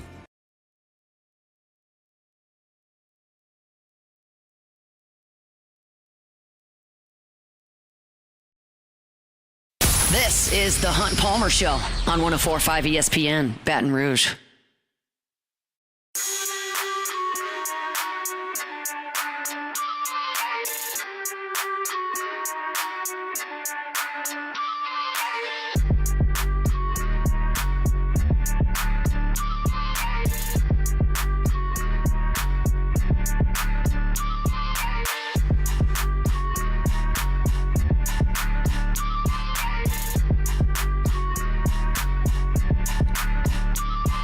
So, a lot of action in college baseball on Monday, and y'all seen enough of this to know that those Monday regional games can get wild. And certainly the one with LSU and Little Rock got off the rails a little bit. Ole Miss and Murray State was a free-for-all in Oxford. I did want to give a big-time hat tip to Oregon State's pitching staff because they shut USC out in a Monday regional game. It was 3 pitchers. I can't tell you anything about the 3 guys, where they are on the totem pole, where they've been all year. Like I'm not diving that deep into it, but they shut out USC on 3 hits in a Monday regional game. That's either somebody way down the totem pole pitching out of their mind, or somebody coming back on short rest and shoving. Either way, to shut USC out was impressive for sure. The biggest story probably though from yesterday's action is that Cannon Peebles from Tennessee got ejected in the game against Wake Forest and now will have to miss game 1 of their Super against Arkansas. Now, y'all know where I stand on this, and I think there are very much 2 schools of thought on this. There is one that says there's a way you're supposed to act on the field. The umpires have a duty and a responsibility to control the action on the field, and if you act out, then you can't play. And there are people that feel that way, and that's fine. I'm just not in that camp. I think you've got an environment between 2 of the best programs in the sport over the last 3 years where it's intense, it's hostile. Liam Doyle is pitching like a madman, running off the mound. Like it is chippy, and Lindsey Nelson is bumping, and like they're playing for a lot. And Cannon Peebles said something to the catcher. He didn't shove anybody. He didn't hit anybody. He didn't really show anybody up. He said something to the catcher and got ejected and suspended. And I just don't like that. I don't like removing players from the competition. If there's something egregious, if you start a fist fight, okay, you got to sit. But I'm not ejecting guys for curse words or bat flips. Or you charge the mound, okay. You throw a 97-mile-an-hour fastball at somebody's head, okay. You come out onto the playing field from the dugout, okay. You say something that someone doesn't like, I I just can't get on board with that. And I know that this Tennessee baseball program and Tony Vitello are everybody's least favorite. They're the enemy. They wear the dark cloak. It's the Will Wade LSU basketball thing. And Tennessee wears that hat in baseball in the spring. And there are plenty of people that go, great, they act like jerks. Well, you get treated like a jerk. And I don't want Tennessee to win. I'm pulling for Wake Forest in that. I got no interest in Tennessee winning. But I don't need one of their key players missing a super game because he said something. And the media was allowed to ask one question to the umpire via text saying, in a game that was very chippy, what did Cannon Peebles do that precipitated an ejection that was more grossly egregious than what everybody else was doing, which it was a very chippy game. And the response was very vanilla. It was like unsportsmanlike behavior towards the opponent. Like there was nothing to it. I just don't like it. I don't like ejecting guys and suspending guys. I talked about this yesterday with the Duke player. Now that's a completely different thing where that was just an accident. He got the hard hat put on him and then the next guy hit a home run. So he walked out there and all of a sudden now he's on the field with the prop on accident and now he's suspended. That's just stupid. No one would agree with that. This one, I think half the people would agree that people should sit down. I'm just not in that camp. But Tennessee did beat Wake Forest. And I think what's interesting about that game is that Tennessee went to Liam Doyle extended. He closed the game. He closed out a 6-run game, which I thought was foolish by Tony Vitello. And in the process, he threw 31 pitches. Now, that's not significantly more than Anthony Ianson threw. That's only 11 more than Ianson threw. It just felt like more because it was 2 1/3 innings. He came in the 7th. But with Liam Doyle pitching on Monday, you wonder what his availability is going to be like in game 1 of that Super. Forgive me, I haven't looked up when that Super starts. I don't know if it's a Friday or a Saturday. There are teams that won yesterday on Monday that are going to have to come back on Friday. LSU is not one of them. I don't know if Tennessee is one of them, but maybe Doyle will have to be held. If y'all remember, Landon Marceau came on and closed out the regional that LSU won in Eugene in Pulmonary's last year in 2021. And he was the ace that year. He pitched the first game. LSU lost. They came all the way out to Gonzaga. They came all the way out of the regional, and Marceau closed out the end on Monday. And then LSU flew back to Baton Rouge and flew over to Knoxville, and Marceau pitched the second game and didn't really have much. Now, that was the beginning of the monster that Tennessee became the next year. It was a lot of those same guys, and that was as good a college baseball team as I've ever seen the next year. They didn't get to Omaha, but they were sensational. And that was basically the lineup he was facing. So maybe it wasn't a wrestling. Maybe it was just Tennessee was that good. But that can compromise you a little bit. Now, thankfully for LSU, you've got Cade Anderson at the front, and Anthony Ianson can have an extra day after coming back yesterday. Ianson wasn't overly taxed. He got 4 outs, and he got 5 outs, and he threw 20 pitches. I think he'll be just fine. But that can be disruptive for the next weekend because it's not something you usually do. So I thought it was interesting that Doyle was out there throwing 100 miles an hour in a 6-run game in the last inning. But I guess in that ballpark, you don't leave anything to chance. Southern Miss almost came back and got Miami. They hit a home run in the 9th inning to cut it to 1, but came up 1 swing short. I don't know anything about Miami's team this year other than that Walters, their closer's been there forever. But I will tell you this about Miami. I saw them a lot on Squeeze Play over the weekend. Their uniforms are awesome. They look just like they did in the 80s and 90s. They look kind of like the uniform Skip used to wear as an assistant there. They look awesome in those unis. They come out of Hattiesburg. Southern Miss has taken on some giants in Hattiesburg over the last 4 years. They had LSU there for a regional. They had Ole Miss there for a super. They had Miami and Alabama this weekend. They're doing some things right in Hattiesburg. They're just not quite getting over the hump to get to Omaha. And I'll kind of close with this, of course, Ole Miss and Murray State. At one point in that game, Murray State was out-hitting Ole Miss 17-2. 17-2. The 4 seed was out-hitting the 1 seed. Murray State finishes the game with 19 hits and 12 runs, and they still almost lost. Ole Miss got the go-ahead run to the plate in the 8th and the tying run to the plate multiple times in the ninth. The ball was flying out of there. Judd Utermark, the second baseman for Ole Miss, hit 6 home runs in the regional. 6. You thought Angel Cano had a regional? Utermark hit 6 homers. 2 of them went over the batter's eye. And it still wasn't quite enough for Ole Miss. This is an interesting Ole Miss team because they were very much greater than the sum of their parts. Like, they don't have, like, Hunter Elliott's good, but the guys behind him were just kind of average seniors. They didn't have an elite closer. Their lineup had some talent, like Luke Hill from Baton Rouge is a good player. Utermark's a good player. Austin Foley hit 20 home runs for him. Will Furness actually had a good year. That's Eddie's kid, played first base, hit 300, had, I think, 11 or 12 home runs. But they didn't have the dudes that they have had over the years, the Elko, the Jacob Gonzalez. They've had some stars in Oxford with Lance Lynn and Drew Pomeranz and Doug Nikhazy. And so they didn't quite have that, but they won a lot of games, and they got to a host. And then, as they almost always do, could not get out of their own stadium. And sometimes it's big names that go in there and beat them like Louisville, and sometimes it's Murray State. And it's just been a calling card of that program for 2 decades under Mike Bianco.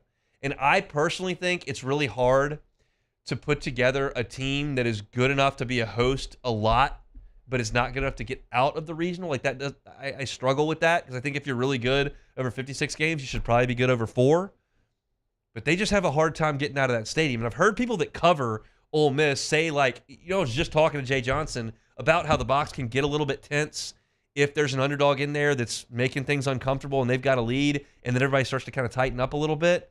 And I think it's even times 8 with Ole Miss because they had never been to Omaha, they had never won a championship, and they get beat in their regionals a lot. Like, it's a rare thing. We can immediately call out the regionals that LSU loses at home. Immediately.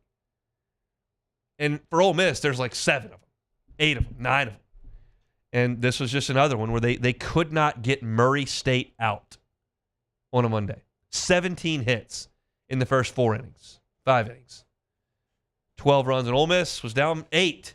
Got it all the way back to 1. Fell short. So the Racers will move on to the super regional round. North Carolina hammered Oklahoma. I think North Carolina is very good. They scored 17. They had 17 hits yesterday, scored 14 runs. That's the way that usually these games go. It just took LSU a couple innings to get it into gear to catch up and go get that 10 spot. That's usually the way Monday games go. It's rare that there's quality pitching, which is why I was so impressed with what Oregon State did in their game yesterday, shutting out USC. So our super regional matchups are set. TV times are set. If you missed this earlier today, you're just getting out or getting to the carpool line. Well, actually, school's out, so you're not in the carpool line unless you're going to daycare. But LSU will play at 1 o'clock on Saturday and 5 o'clock on Sunday. I think those are awesome game times. It is going to be hot. That's just part of it. But look, I've walked out of that stadium at 1 o'clock in the morning 4 days in a row, and I don't really want to do it again. So I'm just fine with a 1 o'clock first pitch. We're in a packed stadium. Just drink some water, maybe something else in the box, and then Sunday at 5 o'clock, that's a perfect time. Hopefully that game's over right around 8:30, 9 o'clock. Hopefully LSU's punched their ticket to Omaha. We can play some Counting Crows and do a little regional romp and send the guys off to Omaha. That's the plan, at least. Got to execute it coming up here this weekend. All right, Sharif Ishak, Talking Saints next. The Hunt Palmer Show. There it is, the extra mile. On the border of expected and extraordinary for those willing to go further. Like vans customized for work or play. With safety and tech to keep you connected. Supported by a 5-star sales, service, and finance team. And backed by the 1-star you know. So go the extra mile. It's never crowded because so few have what it takes to go there. Mercedes-Benz Vans.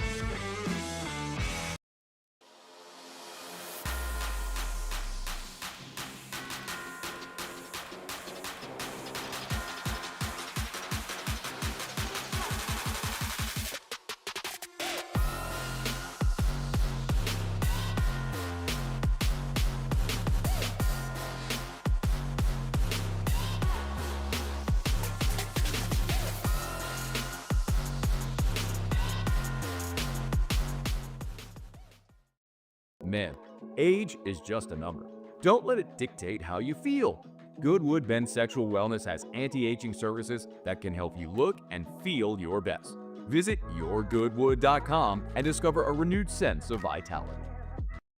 At Luba Workers' Comp, our journey began over 30 years ago with a simple belief: our clients come first. At Luba, our business has always been focused on people, not policies. Through every success and challenge, we've continued to grow because we've stayed true to our values, committed to providing you with genuine dependability. Because your well-being is more than a priority. It's our purpose.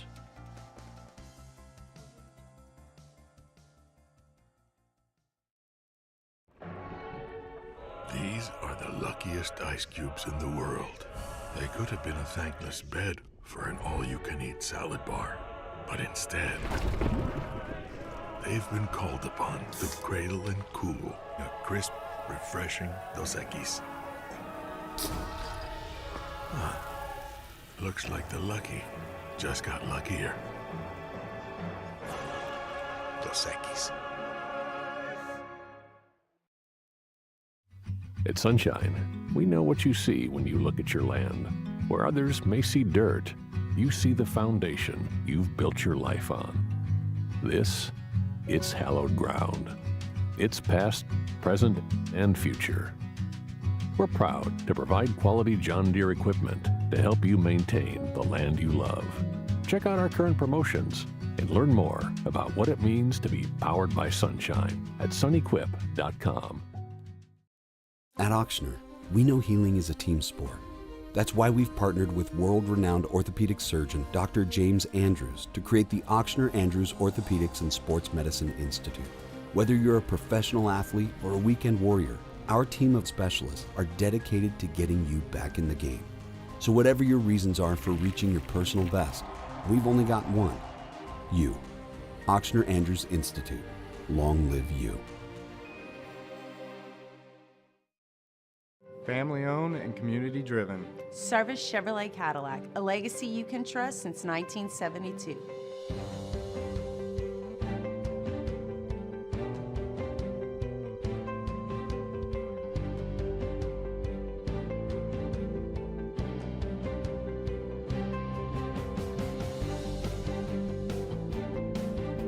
Service Chevrolet Cadillac, our family serving your family. For over 50 years.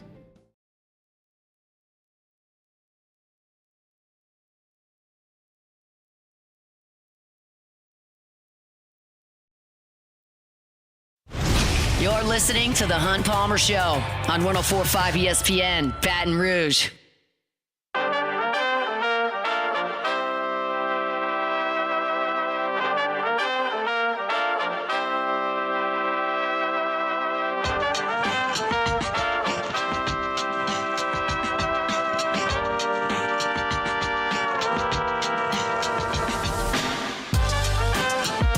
All right, sufficiently talked about baseball for 90 minutes. We can shift gears a little bit here. Talk about the New Orleans Saints. Sharif Ishaq, WDSU, covers the black and gold. Joins us now on the Jim's Firearms Hotline. Sharif, I ran into Fletcher yesterday. He said, thanks for doing that deal with Sharif. I enjoyed jumping on and talking a little bit of baseball with you guys. I hope everything went well. How are you?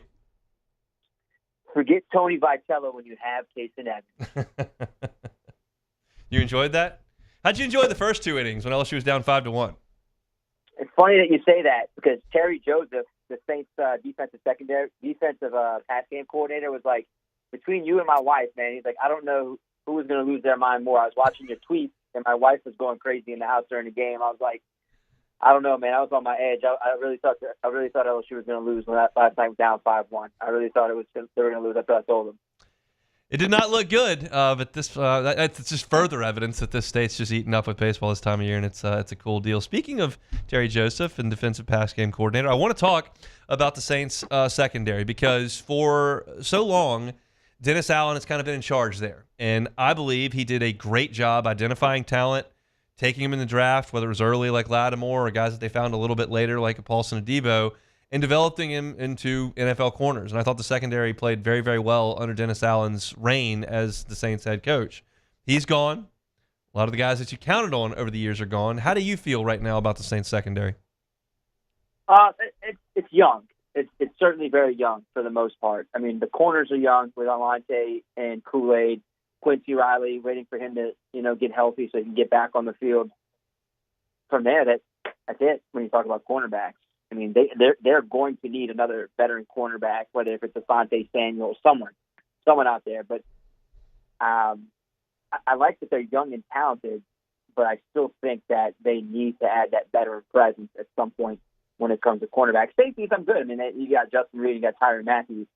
But with that being said, you need to fold into the mix some younger guys and make sure that they get that playing time. Like you drafted Jonas Sanka, you want Jordan Howden, the guy you drafted as well a couple years ago to make a difference at some point in time because they're going to need to play. I mean, Reed and Tyrann, are veterans. I mean, they're up there in age, and yeah, they can make plays, but at some point in time, you got to have some of these younger guys be able to contribute some point in time on.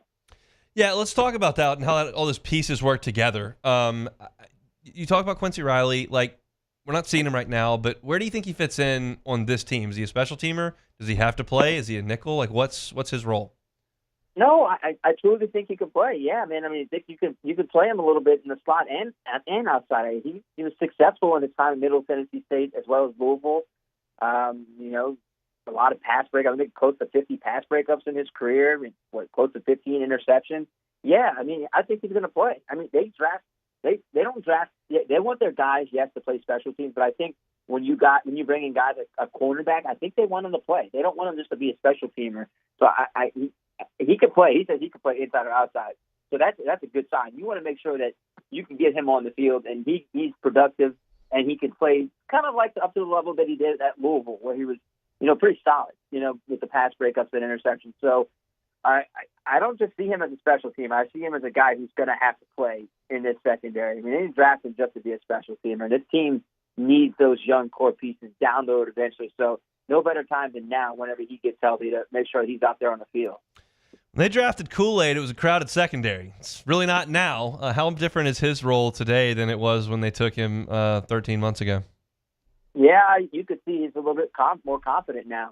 He's finally, he was dealing with some health issues, but near the end of that season, it felt like his confidence was building and building and building more. Now he feels like he is, one of the guys or the guy, on this team. I remember when he got drafted, Nick Saban said that's going to be the steal of the draft. He is one of the better cornerbacks he's ever coached. And look, if Saban says it, I believe it. I think that whenever he gets, his chance to play full time like he will now, he's probably going to prove it. I do like him. I like the way he moves. He got good hips and he got good instinct for the ball. So, but I can't wait to see it whenever it's, team drills, whenever we get into training camp. Like I said, man, just 7-on-7. It is what it is. It's flag football at this point, but I like his confidence. He's a confident dude, really quiet, but he's I think he's going to show a lot this season, a lot more than you saw there in the back half of the season. What do you think of the Justin Reed as the player and as far as the contract goes? I think he's a great guy on and off the field. Very easy to talk to. He was a Dutchtown just down the road from Baton Rouge. Good dude, good football player, had the experience of winning the Super Bowls with the Chiefs. Been in the league for a little while, played with the Texans as well. I like the contract. I didn't think it was a bad contract. I think just where the market is today in terms of almost every one of these positions, I think they got a fair deal out of it. And you needed them. You needed to add somebody, another veteran guy. Like I keep saying, they need to add some, make sure these younger pieces. So they needed to add a veteran piece back there now that you have a 1-2 punch of Justin and Tyrann. But I was a little surprised when they got him because I didn't think he'd come to a situation like this where it feels like they're kind of rebuilding and he is playing with a team that, won multiple Super Bowls. I mean, to me, I was like, why would you do that? And understand that, maybe, hey, I get to be closer to home. I have a chance to show I can be a leader and, rebuild this franchise and get it back to where they once upon a time was. And he said that, that's the thing that he wanted. He wanted to be back home. He wanted to be part of a legacy of trying to rebuild the team he grew up watching. Yeah, money and home are two powerful things, and I think that's probably the answer to the question. Is it now or never for Jordan Howden? I wouldn't say now or never. I just think it's good that they have 4 guys back there now. That going to be ahead of Jonas Stanker unless Jonas Stanker just absolutely blows our minds away and blows the coach's minds away, and he just passes him up. But no, I mean, he'll be there in spot play. They'll need him. You know, guys are always going down. He'll be back there playing, but I feel like this is a situation for him and a chance for him to certainly elevate his game, learning under those two veteran safeties and grabbing a spot down the line. I mean, once again, that they need some of these younger safeties to eventually elevate their games, and no better time than now than under Justin and Tyron to learn from them. And I think Justin probably be the guy where he can learn the most from. I feel like that's the similar type of position, type of player. So now or never would be a little bit much to say about Jordan, but I think that it wouldn't be bad for him to start learning a lot more now from the veteran guys. All right, we kind of talked about every position there and kind of gone through the entirety of the depth chart, so you've had a chance to process it. Like, where's your confidence level in this Saints secondary this year and then moving forward? Because that's a lot of young guys. It is. It truly is, Hunt. The big question I have is, of all the guys we talked about, is Alante. I mean, he struggled on the outside at times last year.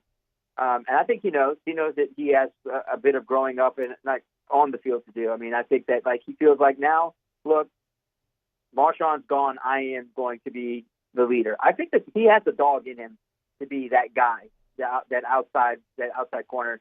I remember during last season's training camp, he was like, "Look, my agent told me, look, I got to be good in the slot and I got to be good outside." And the one thing that Kellen mentioned last week is going to be, he's versatile. You can play him at star, you play him outside.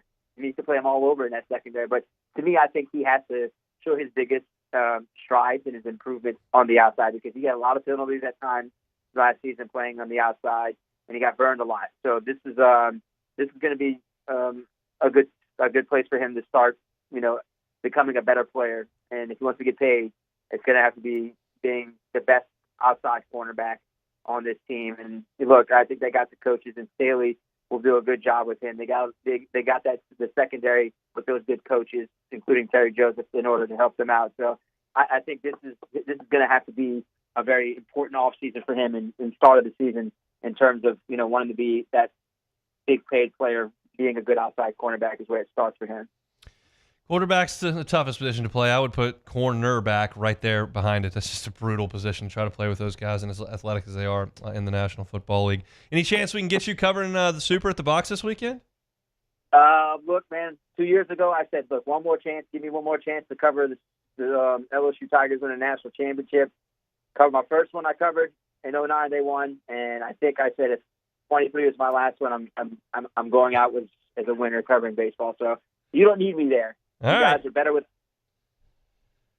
Well, we'll take it. We would love to see you, but I understand if that's how you want to ride off into the sunset. That's a pretty good team to do it with. So we'll be at the box this weekend, and we'll be chatting next week. Thanks, Sharif.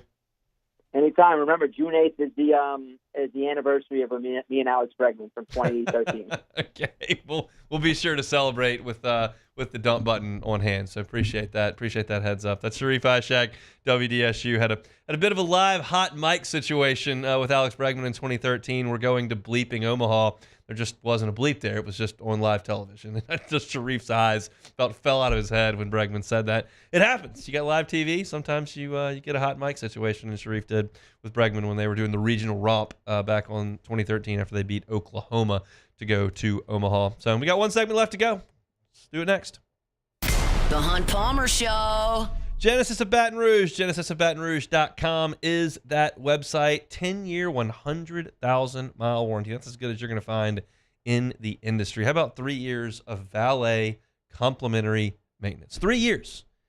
Car maintenance can be a nuisance, let's be honest. Like, you go and you got to sit on the service aisle and watch Price is Right, and it takes forever to get the oil changed and the air filter done. And just you kind of feel like you may have salted away half your day at some points. You don't have to do that. Genesis of Baton Rouge will come get your car and handle the service, give you a loaner so you can continue on about your day, and then when the service is done, they'll bring it to you. If you would like to go spend some time at Genesis of Baton Rouge, I highly recommend it. The ambiance there is phenomenal. Great Wi-Fi, great snack bar, incredible coffee maker, cleanest service aisle I've ever seen personally, and I've seen a lot thanks to my days in the insurance world. It's all there at Genesis of Baton Rouge. It's just an experience to be a Genesis driver. If you're not right now, and you're in the car buying process, just give them a shot. Go by and see them. Airline at PQ across from Women's Hospital. It's Genesis of Baton Rouge. Online, genesisofbatonrouge.com.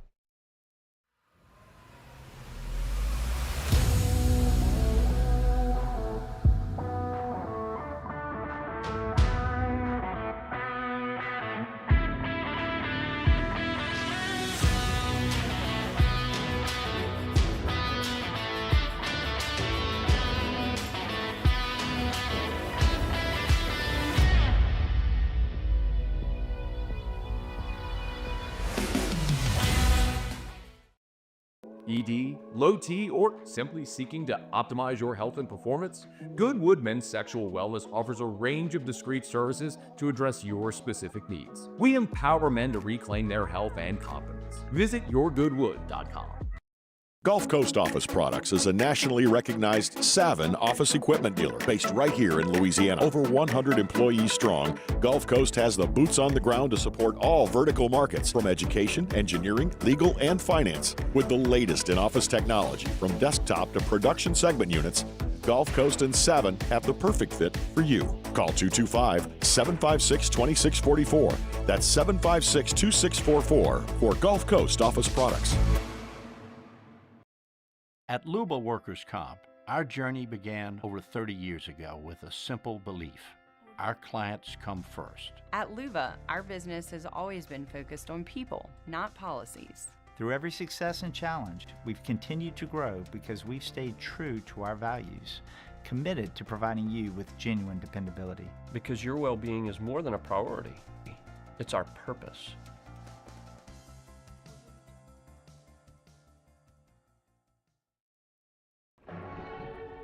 These are the luckiest ice cubes in the world. They could have been a thankless bed for an all-you-can-eat salad bar.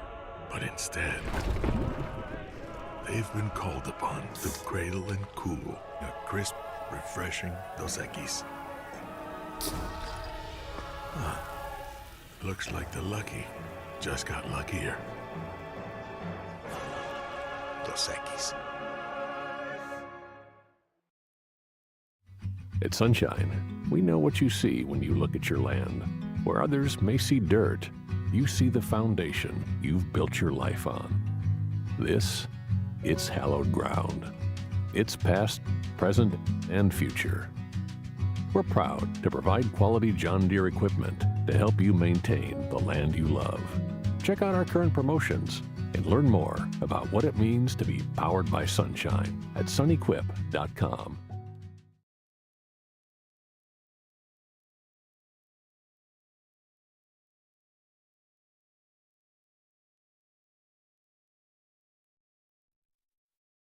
This is the Hunt Palmer Show on 104.5 ESPN, Baton Rouge.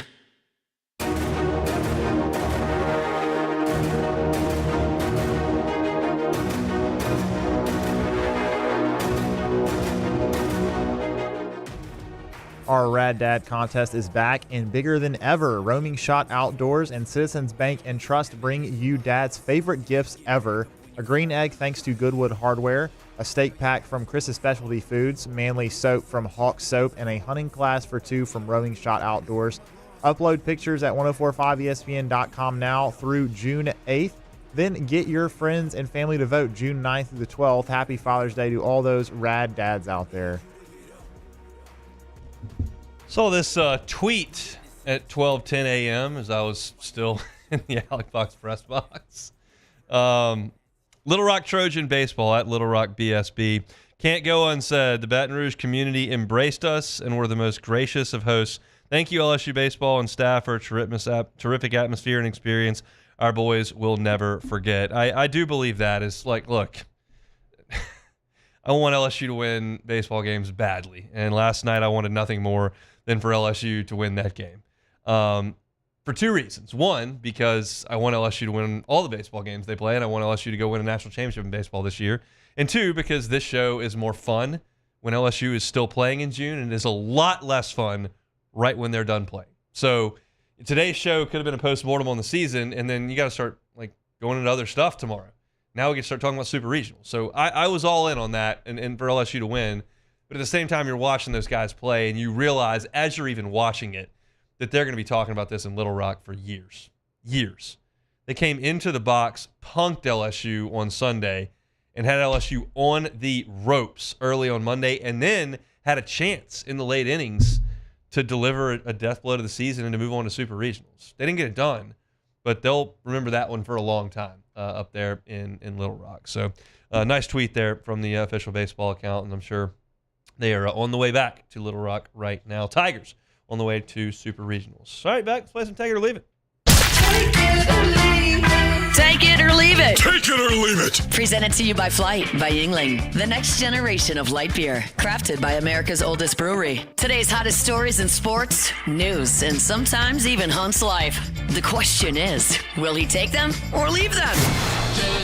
Woo, shout out to Flight by Yingling, the next generation of light beer. It is built for Louisiana summers, and we're here. So whether you're at the pool, at the grill, boiling, fishing, playing golf, or tailgating, which you're going to have to do in the heat this weekend, Flight by Yingling is your choice. Only 2.6 carbs, 95 calories. It is crisp. It is refreshing. It is delicious. It is the next generation of light beer. Flight by Yingling. Alrighty, first the one here. The New York Knicks, as mentioned on SportsCenter, the New York Knicks have fired head coach Tom Thibodeau after reaching their first conference finals in 25 years. He led them to 2 back-to-back 50-plus win seasons. That's the first time they've done that since the 90s. Take it or leave it. Gonna leave that one. Leave it alone. Is Little Rock gonna fire Chris Curry? That's the best season they've had in years. They're just gonna ditch him. I mean, who else had a phenomenal year in the last couple of years? Who was in the Final Four and so about? Like, what are we doing? The Knicks have been terrible for 3 decades. They get to the conference final, and we're ditching a proven great coach. He was a great coach in Chicago with Derrick Rose. He's done a good job with the Knicks, obviously. That franchise is a disaster. They should be the Dodgers. They should be the Yankees. They should be the Steelers, the Packers, and they're pathetic. Yeah, it is shocking the last 4 or 5 years that we've seen coaches in the NBA get fired. I don't get the NBA coaching thing. Somebody fired their coach like 2 weeks before the playoffs started this year. Yeah. The Nuggets fired Mike Malone, and then this one here is just really not making a lot of sense. It's got to be like, hey, trust me, nobody knows less about the NBA coaching circles than me, but this feels like they have to have their next coach, right? Yeah, it does. It's like the Cubs did this. Like, they had a pretty good year with David Ross. They're like, all right, we've got Craig Counsell, boom. And they just pulled the switcheroo. Like, this has got to be what the Knicks are doing. Yeah. Interested to see who it is. But next one here, amateur golfer Matt Vogt. They had the longest day in golf, of course, yesterday, U.S. Open final section qualifying. He was playing in the U.S. Open final qualifying in Washington State at Wine Valley Golf Club. And he won the final qualifying there. It's a score of 8 under, 68-68. Not bad for an amateur. Vogt is a dentist. Yeah. No anti-dentites allowed at Oakmont. Take it or leave it. Gonna take it. I'll take My it. dad used to be a dentist, and he did not qualify for the U.S. Open. Yeah. And based on what I saw last weekend, I don't think he's going to moving forward. Right. But that's pretty impressive stuff. I think probably, though, the second most impressive thing I saw in the longest day in golf. The high schooler? Yes. 63. 63. He's 17. As a junior in high school, he's playing in the U.S. Open. That is salty. He was over at Piedmont Driving Club in Georgia. High schooler. Yeah. In the qualifier, under the heat, 63-63. If that doesn't just underscore how much competition there is in golf now, and the fact that these kids are so young and they can hit it so far is just unbelievable. Last one, though, we got to get to this one, Hunt. The Shreveport Pilots. Wow. Completed their undefeated season last Friday, winning the NAI National Championship, beat Southeastern Florida 13-7 to go 59-0 for the season. The Pilots will reportedly be invited to the White House. I saw this on Twitter to celebrate their historic season. You have yet to mention them this week. Your Shreveport card should be revoked. Take it or leave it. They may take it. I'll take it. I'm taking it. They may take the card. That's just the way it goes. I think that's incredible. I don't. It almost doesn't compute in my brain. It doesn't. When I watch Little Rock smoke LSU, when I watch Northwestern State smoke LSU, and you tell me that team never had one of those days where they make 3 errors on the infield and somebody hits 2 3-run homers. It never did. That's hard to believe. that they could be that much better than everyone they play is wild. Congratulations to them. It's a story they'll have forever. I don't know that it makes a lot of sense to me as a guy that feels like he has a reasonable grasp on baseball, but that's a heck of a go. All right, we're done. Matt's going to drive you home. Back tomorrow, same time, same place. We'll start to look at the Super on the Hunt Palmer Show.